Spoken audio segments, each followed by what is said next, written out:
முகநூல் மூலம் கண்டுபிடித்த போலி முதலீட்டு திட்டத்தால் இ-ஹெயிலிங் ஓட்டுநர் ஒருவர் 5,04,000 ரிங்கேட் இழந்தார்.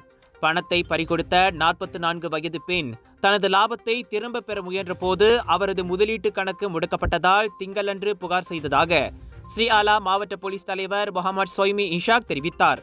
கடந்த ஆகஸ்ட் மாதம் முகநூல் விளம்பரம் சம்பந்தப்பட்ட முதலீட்டு திட்டத்தில் அந்த பெண் ஈடுபட்டுள்ளார். அவர் தனது தொடக்க முதலீட்டில் இருந்து அக்டோபர் மாதம் 400 ரிங்கிட் பெற்றதை தொடர்ந்து இந்த திட்டத்தை நம்பி மேலும் பணத்தை முதலீடு செய்துள்ளார். அக்டோபர் 17ஆம் தேதி மற்றும் நவம்பர் 21ஆம் தேதிக்கிடையே 10 பரிவர்த்தனைகளில் 5,04,000 ரிங்கெட்டை 4 வங்கி கணக்குகளுக்கு அந்த பெண் பட்டுவாடா செய்துள்ளார். ஒரு மாதம் கழித்து தனது லாபத்தை திரும்ப பெற முயன்ற போது வருமானத்தை மீட்பதாக இருந்தால் மேலும் பணத்தை முதலீடு செய்யும்படி கேட்டுக் கொள்ளப்பட்டதால் தாம் ஏமாற்றப்பட்டதாக உணர்ந்த அப்பெண் போலீசில் புகார் செய்தார்.